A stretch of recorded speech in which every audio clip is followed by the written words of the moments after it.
This is the Rise Up See Red podcast, all about the Arizona Cardinals and the NFL, featuring insider and outsider perspectives. Enjoy the best hour of Cardinals talk on the web.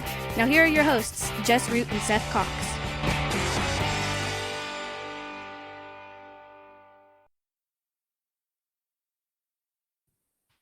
Hello, Arizona Cardinals fans, and welcome to the latest edition of the Rise Up See Red podcast. I'm your host, Jess Root from CardsWire.com. My co-host is Seth Cox from RevengeOfTheBirds.com. Seth has got sources. I've got media access. We're both big fans of the Cardinals and have been for some time. And so you get that inside and outside perspective. This is show 196 of the podcast, and we are full into training camp with the first preseason game this week. And so we're here in this episode, in this edition, to talk about everything that kind of goes with it. So we've got injuries, like there seems to always be with the Cardinals. We've got injuries and depth charts and position battles and a preseason game to look forward to. So it is officially, while the Cardinals football season is here this week, Seth, it's the preseason, but it's still football. It is, and it's going to be really fun football because we're going to get a ton of Josh Rosen. We're going to get quite a bit of Chase Edmonds and TJ Logan, and all those guys are going to be incredibly enjoyable to watch, not just, in the preseason, but hopefully in the regular season. So it's going to be fun. We're going to get a little bit of a preview this weekend, but as you and I talked about up there, I think it's going to be more of like a teaser, not a preview. Well, and that's as we'll talk about later on in the show, how the preseason game number one, I never look at preseason game one or two for team results. I'm looking at position battles and I'm looking at individuals, bubble players, and ideally, you see a little bit of rhythm with the first team. That's something I look for more in game three. But preseason game one is still real football. It's just not with all real NFL players. It's some pretend NFL players for now, I'd say, as respectfully as I possibly can, because every single one of these players on these 90-man rosters are working their tails off and deserve to be in the positions they are. So that, remember, as you're listening to this show, we are not bagging on these players as garbage human beings, that they're terrible players. There's only so many spots on the roster. And the reality is half the players who play will not be on any NFL roster this year. And it's one of those things where you're going to get a lot of guys that'll be selling insurance and running coaching clinics and helping out in high school and college football, playing this weekend. But we are going to get a chance to see Josh Rosen, and that's obviously the main draw for everybody. I mean, let's be honest. I mean, there's other players we're semi-excited to watch, but there's no other player in the NFL at this juncture that Cardinals fans care as much about as Josh Rosen, because he basically holds the keys to whether or not this is another successful run, or if we as Cardinals fans are going to go back to being the same old Cardinals and burying our heads in the sand in October. And so everybody waits to see what Rosen brings to the table. And that's kind of the fun. But before we start getting into hardcore training camp position battles, we do have to talk about, which is the yearly important player who goes down for a season-ending injury. This time it's center AQ Shipley. Very untimely. He's in the last year's his contract as a 32-year-old. He has been the most consistent lineman the last two. In fact, the only offensive lineman to not miss a game the last 2 years, and he can't make it even. He can't even make it to the preseason opener, and he is gone for the year, which opens the door to. We shouldn't be terribly surprised because that's why they drafted him in the third round. But Mason Cole, unless he fails miserably, will be the starting center moving forward. And that means we're going to talk about that has lots of implications across the roster, right? It does, and I think it changed the chance for a couple guys to make the roster. I think somebody we'll talk about has a better chance now that unfortunately AQ Shipley's out. When you look at it, there's been some, I would say, slight surprises on the offensive line, kind of the depth chart so far. But then there's also been these other battles, position battles that we're going to get into that just they've been fun to watch, but there's not really been any surprises in them. Maybe surprises to some because of draft pedigree and things like that. But from kind of what we talked about when we previewed the season, there hasn't been any real surprises yet. No, not really. But so we set up. It's almost as if of all the positions that this could have happened at, Shipley going down was one of the few positions where they were really kind of prepared for something to happen like this, because they drafted a guy in Cole who was a 4-year starter at Michigan, who not only was a 4-year starter, was a left tackle for 3 out of those 4 years, even not being a natural left tackle. So he was the best lineman, most important and best lineman on their team for 4 seasons. And the first freshman offensive lineman to start their freshman year as a starter. He never missed a game. He missed a practice because he was puking up his guts one game, but he hasn't missed a game since before high school. And while we all thought, well, this is going to be, no, it turned out to be this exact scenario where something happens and he has an opportunity. You believe, am I correct in saying that you were bullish on Cole's future and his ability to kind of grab hold of that position and not only survive but thrive even as a rookie?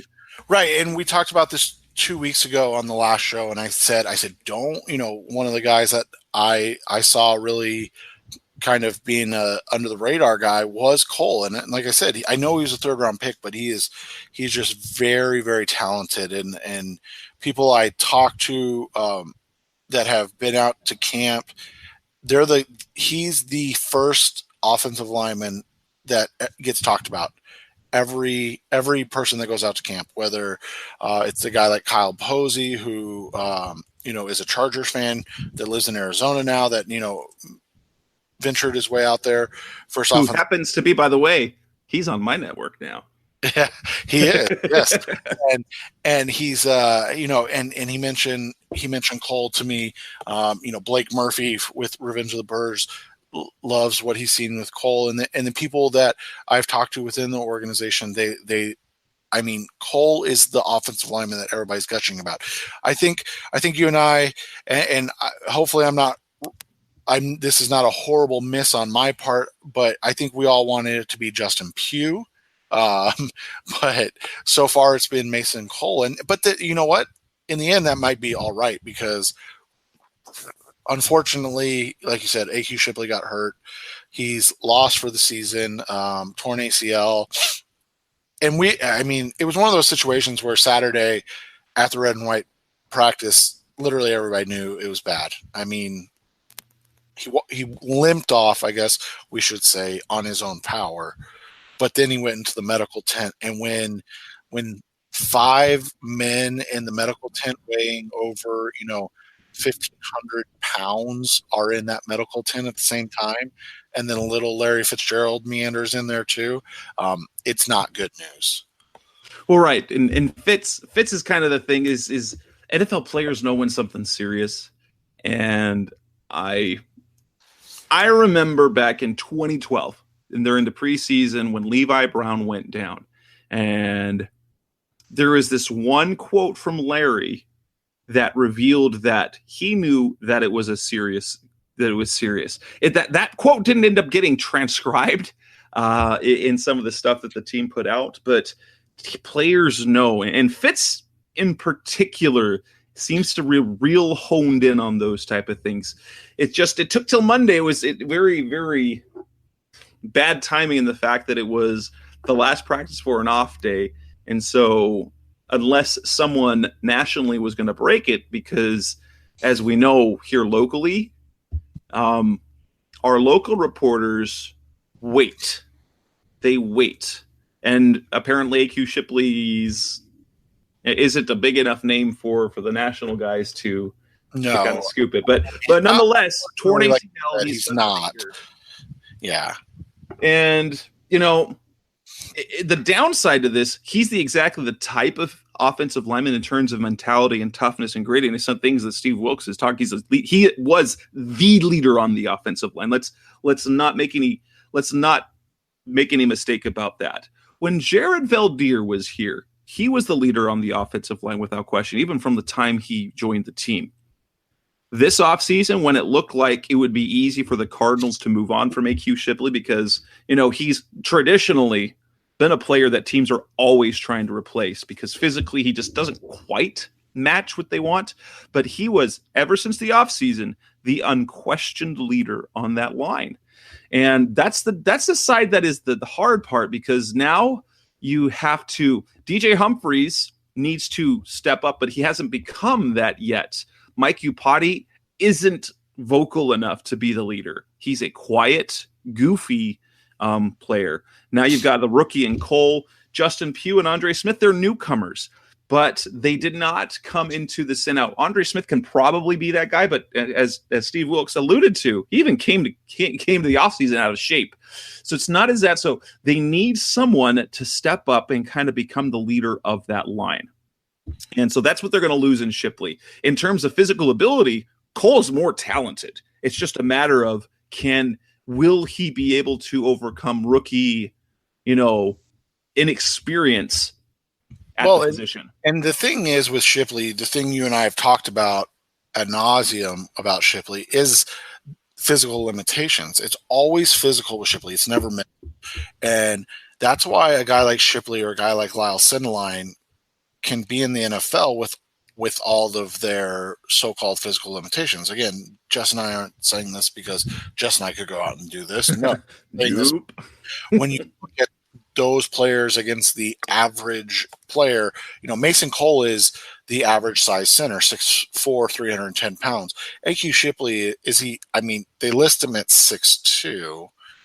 He's probably a little closer to 6'1", and he embraces the fact that he literally has T-Rex arms. He has very, very short arms. He's kind of built like a fire hydrant. You would look at him and go, oh, you have a fullback on your roster type thing. Like, you're not looking at him as a starting center, but he's incredibly intelligent at the position, calling out the protections, understanding the shifts, where the blitzes are coming from, all of those things that it doesn't matter how much more athletic or how much longer or, if Mason Cole can, do better work in pass protection or is a more athletic center that can get to the second level better than Shipley. None of that matters if you screw up the calls initially, right? So right. That's the biggest thing, like you said, that they're going to lose with Shipley. It's not that you're going, oh man, I can't believe we lost this, fantastic, athlete and blocker. It's like, man, we lost the leader of our offensive line, the guy that's going to make all the calls, the guy that is the extension of the quarterback. We lost that, and that's harder to replace. And that is if there's a failure to Mason Cole this year or a struggle, that's where it'll be. Now, with this, it's been no surprise that Cole is the starting center now, and Steve Wilkes said that's why we drafted him. But the interesting thing is the player who we believed was AQ Shipley's replacement in Evan Boehm, who seems to have disappeared. Now, Boehm and Daniel Munyer will now get the first shot at being the backup center, but Evan Boehm has not had the career that we believed he would have. Many believe that he would replace Shipley. Again, of course, Shipley, the type of player he is, was not going to be replaced because of play. It was going to be because of injury or because the team decided to move on. Babe still hasn't played any center. He's only played guard. And well, I guess, sorry guys, but we're going to get if you're hearing that, but it sounds like you're going to get some thunder picking up on the microphone because it's thundering outside. Evan Boehm he's played guard and not had success. He's a center. He was drafted to be a center. He still hasn't played center. And now, even this offseason, he wasn't running as the third team center. He's been the second team left guard. Now he'll get a shot with Daniel Munyer, but it doesn't look optimistic, does it? No, it doesn't. It's like you said, it's kind of weird, right? Like you drafted this guy in the 4th round, and it's not that 4th round picks are high. He also had the same pedigree as Cole, right? Because he was a 4-year starter at Missouri, never missed a game, never missed a practice. He was like Mason Cole before Mason Cole. Right, but it comes back to the idea of, he didn't beat out Shipley, which wasn't surprising. And then when he had his opportunity last year, fair or not, he struggled. I mean, he did. There's no way around it. He struggled as a right guard, and that became, unfortunately, who he was as a player. And so that's where he's stuck at this point until further notice, if you will. It's not so much that he's not good, but like you said, he's playing left guard now as the backup. Like he's not even getting rotations into the center position, until this injury. So all of a sudden you're sitting there going, oh, okay, well, whatever we thought we had in Boehm, we don't. And, we're going to continue to look elsewhere. And then the injury happens. And I honestly think the injury, and obviously you never wish an injury on anybody, but I think the injury was the best thing that happened to Boehm because I think it gave him kind of a new life on this roster because I don't think he this roster if AQ Shipley's healthy. When you look at the offensive line, you look at obviously the 5 starters if Shipley's still out there. Your backups initially were going to be Wetzel, Cole, and it sounded like Will Holden. And so then you were going to keep one more guy. And was it going to be, 7th round pick Corey Cunningham? Was it going to be, former 4th round pick Evan Boehm? Or was it going to be a guy that they seem to love in Josh Allen? No, not that Josh Allen. The Josh Allen, the offensive line Josh Allen. So usually they keep 9, maybe they keep 10 this year because of the makeup of the offensive line in terms of injury history, but he I think it breathed new life into the career of Evan Boehm, which is unfortunate because it's unfortunate that it took an injury to kind of give him a better shot to make this roster because you really want those guys. We talk about it all the time. Good teams hit on their day 1 and day 2 picks. Great teams have starters that they get and contributors out of their day 3 picks. And just the Cardinals have not had that consistently. And you were hoping to get that with Boehm at least, and it just hasn't happened yet. And the one thing that we have to look ahead to is because this backup center might not even be on the roster, so we might not even be talking about Daniel Munyer. We might not be able to talking about Evan Boehm. They have to play well. If they struggle in these the next preseason game or two, they're going to sign a center, and neither one of these guys will make the roster. Especially if they do like Josh Allen, who can swing. Who, by the way, was a center as well. In fact, when he was signed, kind of the bio on him was that he was a center. So they're moving guys all around, and so he can play guard, he can play center. He seems to be, more athletic. If that's, I don't know much about him, but it looks like Ray Brown might be having his fingerprints put on this offensive line more than we were used to before. So it's going to be less Harold Goodwin and much more Ray Brown, which requires, I'm guessing, much more athleticism. Exactly. And you kind of sit there and you watch what the Cardinals have had this preseason, and we semi-highlighted it yesterday. Both of us kind of talked about it a little bit. There was a play that a fan took a video of highlighting Josh Rosen's throw to Christian Kirk, and on the play, only thing that stood out to me was just how bad Robert Kimdiche beat the poor left guard. And I was thinking to myself, my God, Mike Upati's old. And then I remembered, oh yeah, Mike Upati's off today. Who was that? That was Evan Boehm. Evan Boehm, and you're going, holy cow. Like, if that's a game, Josh Rosen is dead. Yeah. You're dead. Looking for his teeth somewhere.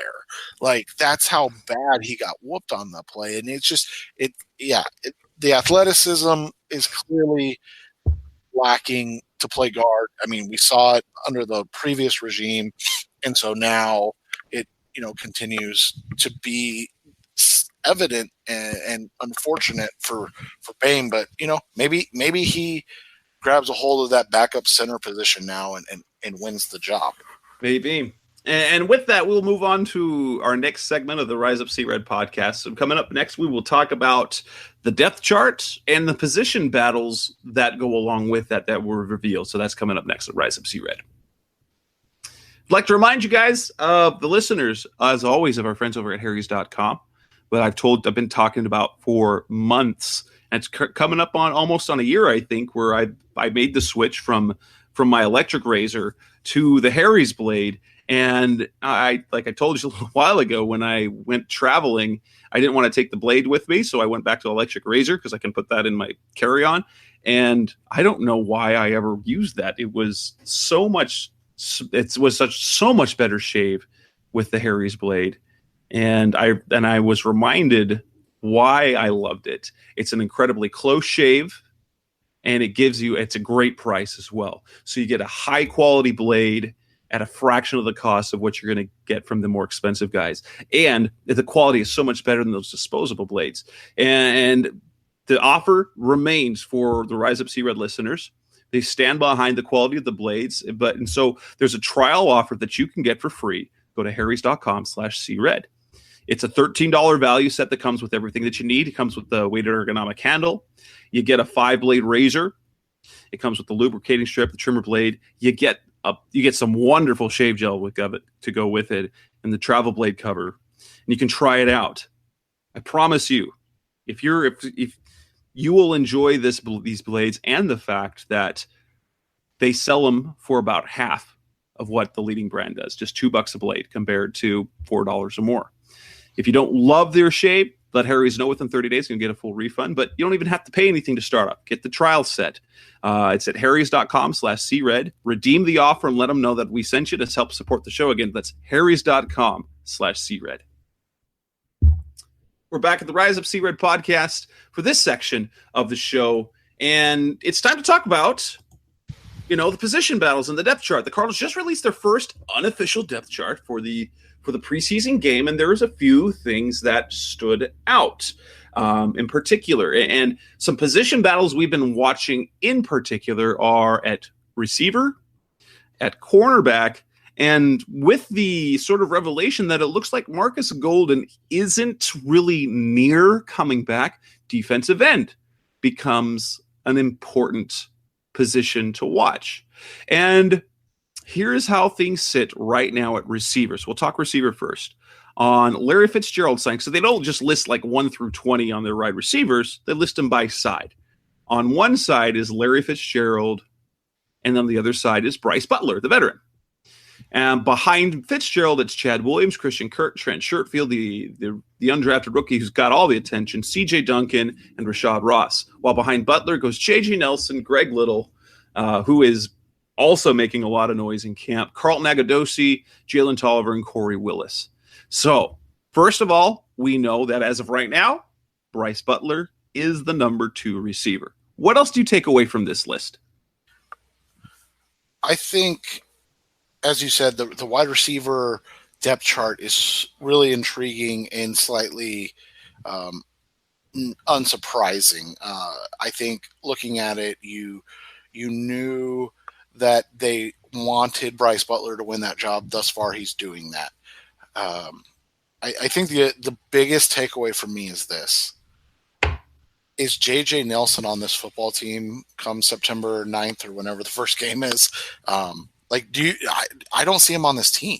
It's really, at first, the way he was getting reps, I thought he maybe could. But here's the thing: with two names that emerged that continue to get praise from Steve Wilks. One is the undrafted rookie out of Vanderbilt, Trent Sherfield, who you've heard from people in the organization. They love him.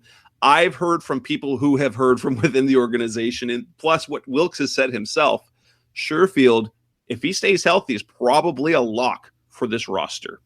And then Greg Little, his emergence from, this is a guy who was a 2011 second round pick, looked good, but then got progressively worse each of the next 3 years. He hasn't played an NFL game since 2014, and he wasn't even on any NFL roster since 2016. And he is making a move. I'm not saying he's making a move to number 2 receiver, but he has been getting first team reps in practice. J.J. Nelson is an interesting character because he is he is a Bruce Arians receiver through and through. He does give the Cardinals an element that really no one else has exactly, with just that pure speed. But being in year 4 and with a $1.9 million salary, if I had to number things, while according to what I figure the depth chart looks like right now, he is technically number 4. But they're keeping Fitz. They're going to keep Butler. They're probably keeping Chad Williams. He's going to have to be bad. Christian Kirk. So there's 4 spots that are guarantees. So do they keep 5? Do they keep 6? As of right now, you give one of those spots to Trent Sherfield, and it's either J.J. Nelson or Greg Little. And right now, Greg Little probably gives you a little bit more. Well, and the other thing is this. When you look at the roster, they're so thin at tight end right now that they may have to keep 3 or 4, which means they could be dumping a wide receiver that they would normally keep. Like you said, you're probably, usually you're probably keeping 6, but with the way that this tight end room is playing out, where you have Ricky Seals-Jones and then a bunch of guys who... Because Gresham's going to take a roster spot because they put him on the PUP. They're not... He's not... And he's going to be ready for the season. I mean, he's going to be ready. He might not be like 100%, but he's out there walking around. He's not going to start the season on PUP and miss the first 6 weeks of the year. So he's going to be on the roster. So they're going to need at least 2 other tight ends on that roster, guaranteed. Yeah. So, and then like we talked about the offensive line, what do? Do they keep 10? I mean, all these numbers. And then the other thing that, we haven't talked about yet, it really seems like they're going to keep 4 running backs and 2 fullbacks and possibly 2. Yeah, that's the thing. So, it's going to be like at running back, you got David Johnson, Chase Edmonds, TJ Foster, TJ Logan. I mean, Sherman Beatty, sorry. But you're going to keep Derek Coleman, so it's 5 running backs. And do they keep Penny? I mean, that's the thing. So maybe, you might go with Penny if you only keep you keep 5 receivers, you do 3 tight ends, and you do 2 fullbacks. Because Penny's done a little bit of work like as an H-back as well in practice. We haven't seen it in camp, but it gives you a little bit of versatility there because he does have a little more size. But yeah, at receiver, it's really interesting because, here's the thing.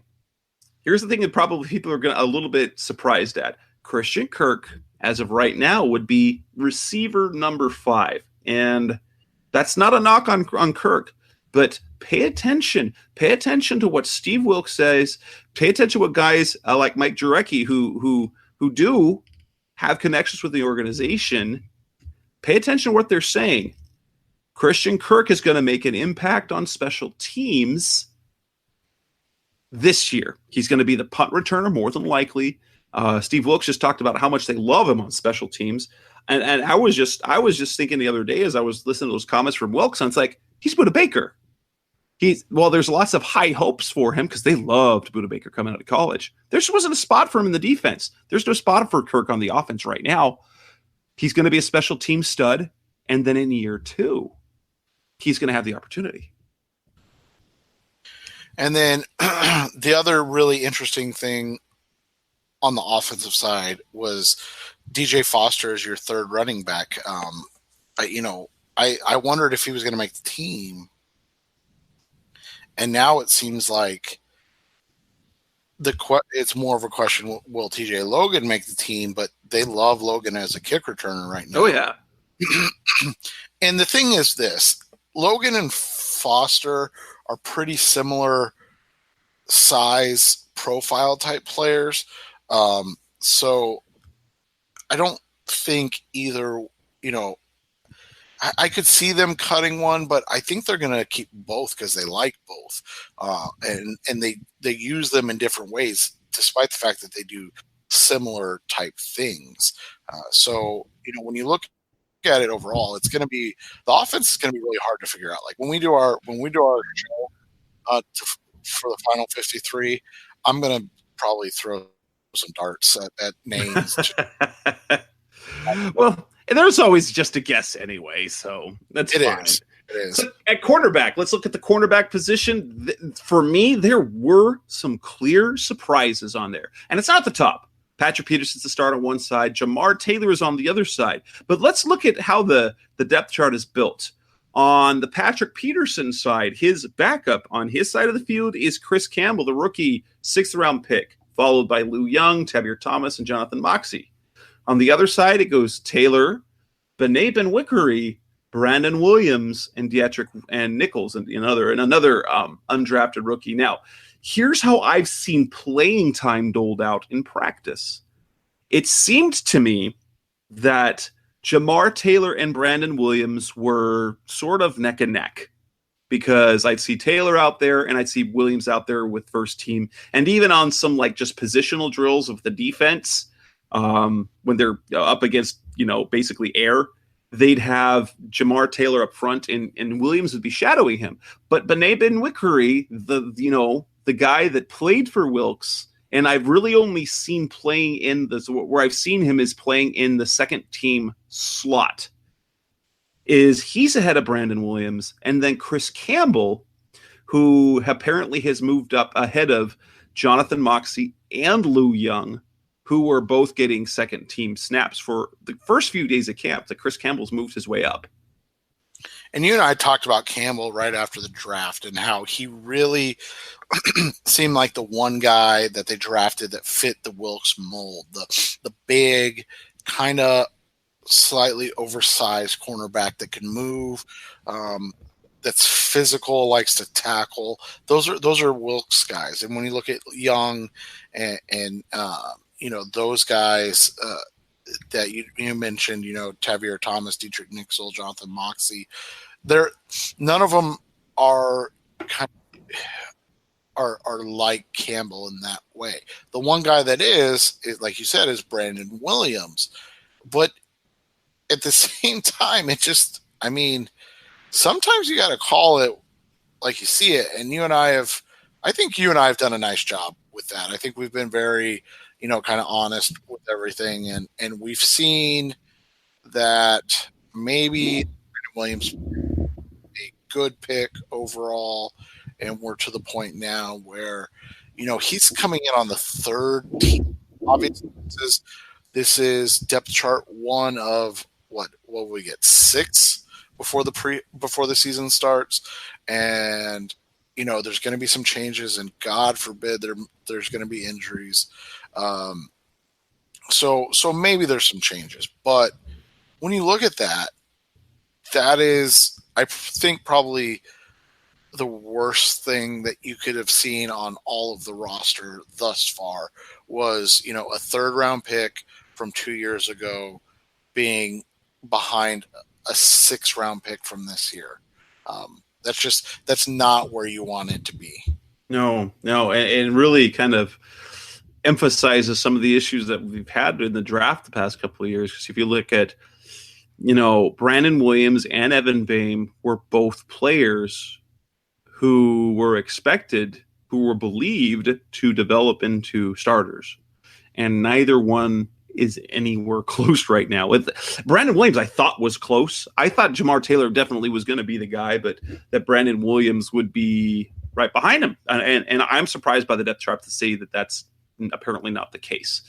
At defensive end, with Marcus Golden apparently not quite near where he needs to be, that obviously could change. That second defensive end spot becomes incredibly important. And early on, I was shocked because when camp first started, who was getting first team reps but a guy named Vontarius Dora, and I joked with you off the air, I had no idea what a Vontarius Dora even was. It would sound like what you like to say, that's a fake person. That's not really a person. He was with the first team. And after him, it was Benson Mayo and Arthur Moats. And I learned from some people who had been following the team early on is that the guy that they cut when they made a roster addition, Praise Martin Oguike, he was running first team reps as well. And so, but the depth chart comes out, and it is Benson Mayowa, which at the beginning of the offseason seemed like a no-brainer, but now apparently he's seeing some improvement again.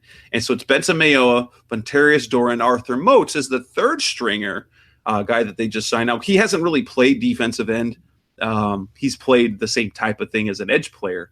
And then on the other side behind Chandler Jones would be Jaquez Smith, who really he's the guy that has been a real defensive end before, but outside of his first couple of years, he hasn't done. He's only played, I think, like 4 games in the last 2 years. So he really hasn't flashed yet. It really comes down to 3 players, Benson Mayowa, Vontarius Dora, and Arthur Moats. And it's going to be interesting to see how that plays out, because if run defense matters, we might see Dora or Moats in base with Mayowa coming in as the third down pass rusher guy. And I think that's what we're going to see. I think you've kind of hit it on the head. That's where this is headed, where Dora or Moats are kind of your base defensive end, and then Mayowa starts out there, and then from there you have Mayowa run the pass rush specialist, who then evolves into Marcus Golden, the base guy, and then Marcus Golden, the full-time player type thing. And so I think it's really important that we see 2 good defensive ends there, because that's what, Marcus Golden gave you. It wasn't just a nice, or I shouldn't say nice, a very good secondary pass rusher. It was a guy that you could leave on the field all 3 downs and not have any concerns. You don't want that to change with having to play Mawaya or Moats or Dora. Like, that's just not what you want. You want a guy, so if it has to be 2 guys right now, it's 2 guys, but you need those guys to do their job well. So you also don't have to rush Marcus Golden back, because that's the other thing. Golden tore his ACL in October, so it's not like he's a year out already. I mean, he's still 10 months out. We're still talking, another 2 months before he's even supposed to be at 80%. He won't be 100% until next season, and so when you look at it, really, you just don't want to push it. And other than that, there's nothing really to talk about on the depth chart. I mean, the one thing for me that was really notable was on Saturday's practices when Dale Buchanan was out. They didn't trust any of their second-team linebackers to play linebacker with the first team. They just stuck with nickel. So don't get hurt, anybody, for real. Right? Like, this whole Dale Buchanan thing was the kind of wake up call that you and I have been talking about with each other of like, man, I really don't think these linebackers are that good behind the starters. Like, this is a problem. And then Dale Buchanan gets hurt, and we had talked about it, a couple weeks ago. Like, they weren't, like, Josh Bynes was playing less than 50% of the snaps when it was all three guys healthy. And then Dayon gets hurt, and he goes to 100% of the snaps, and nobody else is playing linebacker. Like, whoa! So you're just giving the offense base nickel looks in the entire. Not that Buda Baker's a bad player, but here's the thing: as much as you want to put your best players on the field against those ace packages that the offense is going to put out there, 2 tight ends or 2 running backs, Baker's going to get eaten up. Oh yeah, and it's going to be kind of that whole.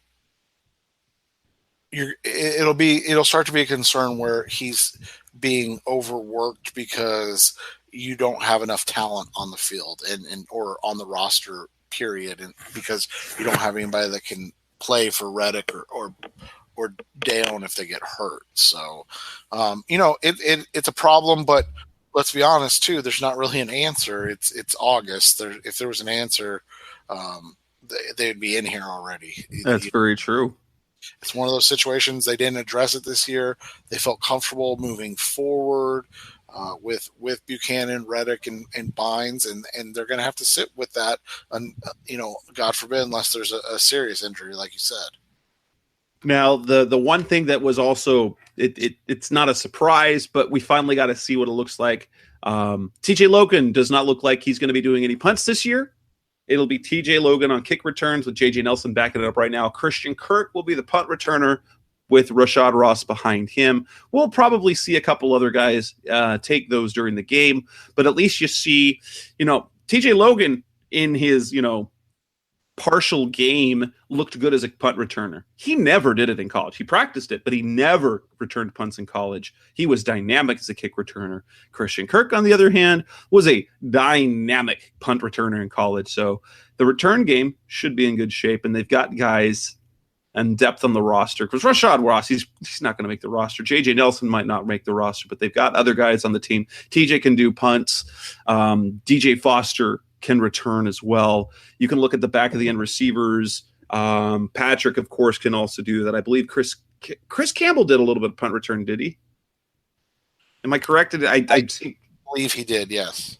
And so you've got a little bit of that back there. So that's kind of set. So other than that, the position battles that we're going to be looking at, those are the main ones. We're going to be looking at defensive end. We're going to be looking at receiver. We're going to be looking at cornerback. And obviously now we're going to look a little bit at center. But we'll talk about that in a moment as we come back from the next section of Rise Up See Red. And we're going to talk about what we're looking for in this preseason opener. That's coming up next on Rise Up See Red. Some brands offer you low finance, or cashback, or servicing. Renault don't do ors. We do ands. The Renault Kadjar with 1.91% APR and €1,000 cashback and 3 years servicing, saving you thousands. Renault, the brand with the ands. Visit your local Renault dealer. Finance is made under a hire purchase agreement. Terms and conditions apply. Deposit required. Subject to lending criteria. See Renault.ie. We're back on Rise Up See Red. We're going to wrap up this section, this edition of the show, number 196, and we're going to talk about what we are looking for this week. What we know is that the starters are going to play a certain amount, and among that certain amount, 3 guys in particular, Sam Bradford, David Johnson, and Larry Fitzgerald, won't play as long as the other starters, if they play at all. Steve Wilkes made it sound like they would get a few reps. Sam Bradford makes it sound like that he does want to get out there and get some timing on the field. But David Johnson, Larry Fitzgerald will I don't know. But preseason doesn't matter at least for Johnson and Fitz. Preseason doesn't matter for them. Bradford, preseason matters a little, at least in terms of, hey, please don't get hurt. Right. And when you look at this game, it's one of those games where I think you want to see Sam Bradford take a snap from under center, hand the ball off to not David Johnson, and then kind of walk back to the sideline and then just be done. Like, you want to make sure that the ghost of Sam Bradford is real, right? And not the vision that we've been given all offseason, and then, wrap him and Fitz and David Johnson and bubble wrap till week 2 of the preseason, and then maybe give them a series and stuff like that. But the reality is this. We just went over, in kind of a hurry, the depth chart of the Arizona Cardinals. In the 2015 Arizona Cardinals, this team is not. I mean, let's just be honest. This is not a team where you're going, oh, you've got Michael Floyd and, healthy John Brown, and your fourth receiver is Jerron Brown, and you've got a rookie in JJ Nelson, and you've got Chris Johnson, who was on pace for 1,000 yards, and then you have David Johnson, who had over 1,000 total yards as a rookie, and you've got all these weapons all over the place. Like, that's not what this is. This is, you have Larry Fitzgerald and David Johnson, and everything after that, you're going, let's see what happens. And so, moreover, that you need those two healthy, you need these other guys to show what they have. And I know the preseason isn't 100% where you find out, but it at least is game-like situations that we'll be able to see, okay, Bryce Butler, can you be more than a 350-yard receiver? Seals Jones, were you a 2-game wonder, or are you a guy that is now can be a 16-game starter in the NFL? Chase Edmonds, are you just beating up on a defense that's trying to learn a new system and is missing some key talent, or are you a stud? On the same side, Robert Kimdiche, are you really that much of a baller right now, or are you just beating up on a really bad interior offensive line of the Arizona Cardinals? Like, there are just, there are guys that can prove themselves starting Saturday.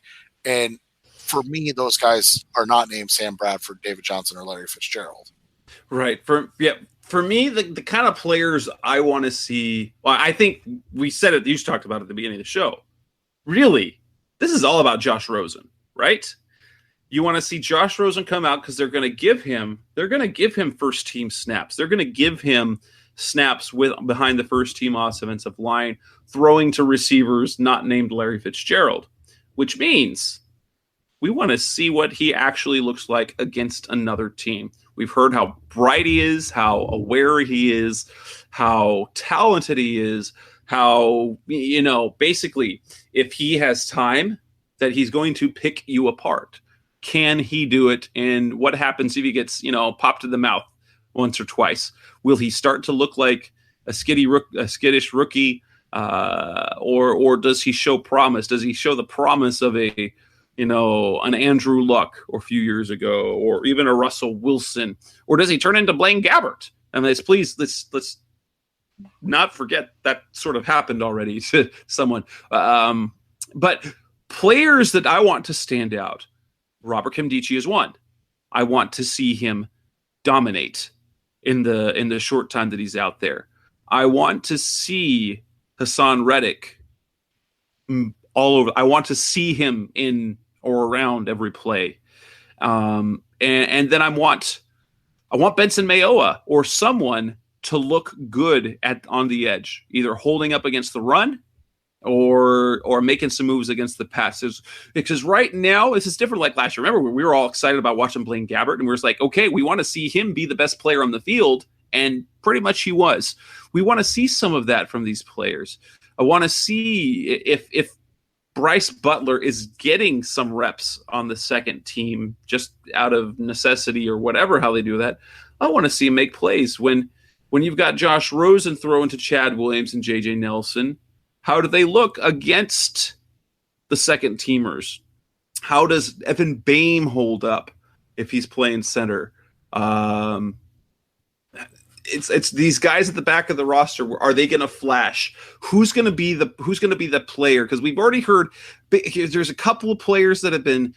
Trent Sherfield is the one undrafted guy that you're going like, oh yeah, he's the guy to watch.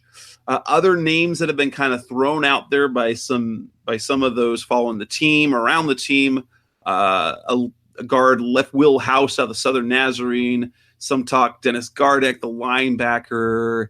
But Corey Willis is a guy that Seth's super intrigued in. But who's going to be the undrafted guy that catches everyone's eyes? Because it happens every single year. Who will it be this year? Is it going to be Sherfield or is it going to be someone else?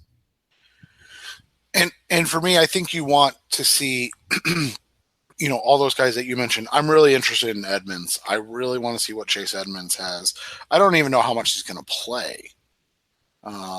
Because they may be thinking so highly of him that he gets the first quarter, and then, the second quarter is DJ Foster's, the third quarter is TJ Logan, and then poor Sherman Beatty gets to be run into the ground. Oh, just wait. Just you wait till that preseason game 4 when it is the Sherman Beatty and Elijah Penny show. Yep.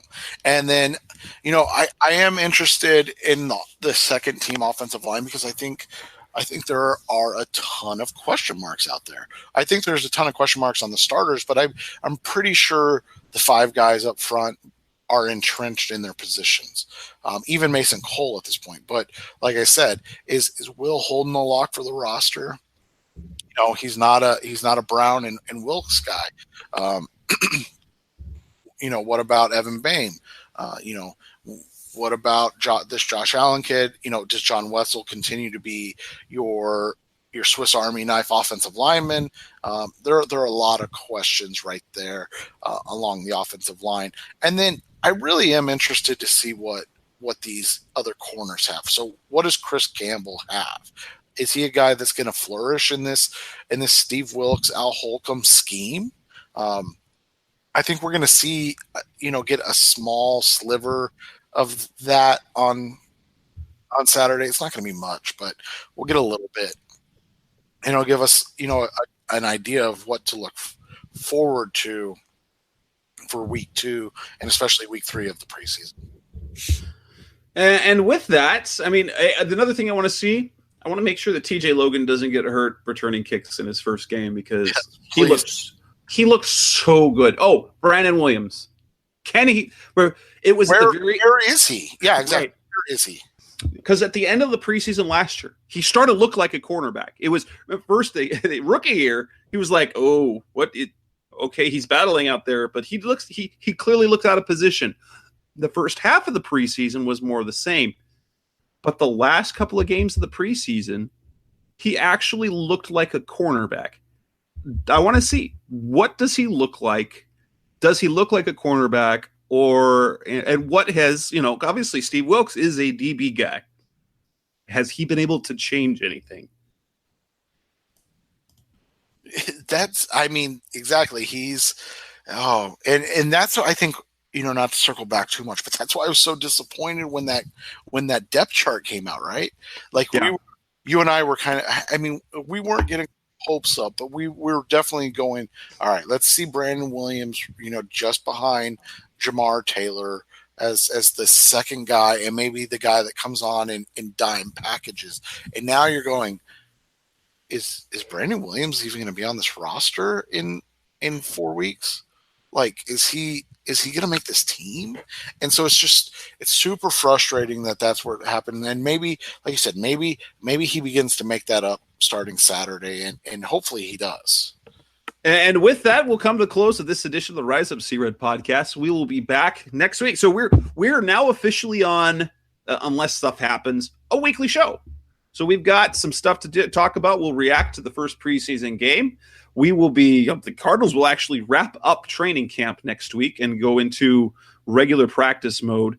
They will play next Friday on the road against the New Orleans Saints. Then the important one will be on the road the following Sunday night in Dallas, and then they'll close the preseason as always against the Denver Broncos. And then the real stuff comes. But we will be talking. We'll be back next week. We'll talk more about what's been going on, reacting to the game, who's moving up and down the charts, and more for that. So with that, that's Seth Cox. I'm Jess Root. We'll be back next week. Thanks for listening to the latest edition of the Rise Up Sea Red podcast. Listen to previous episodes and subscribe to the show on Apple Podcasts, Stitcher Radio, Audioboom, or many other podcast platforms so shows are delivered directly to your mobile device. Please give the show a 5-star rating and always support the sponsors who support the show. We'll be back soon for the best hour of Cardinals talk on the web. Rise up, Red Sea, be Red Sea Red, and of course, rise up, Sea Red.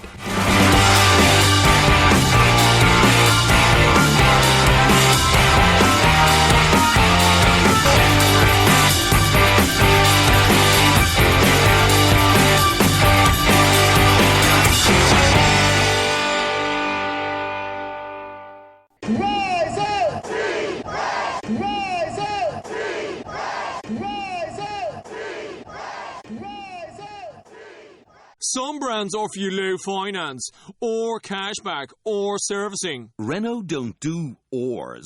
We do ands. The Renault Kadjar with 1.91% APR and €1,000 cashback and 3 years servicing, saving you thousands. Renault, the brand with the ands. Visit your local Renault dealer. Finance is made under a hire purchase agreement. Terms and conditions apply. Deposit required subject to lending criteria. See Renault.ie.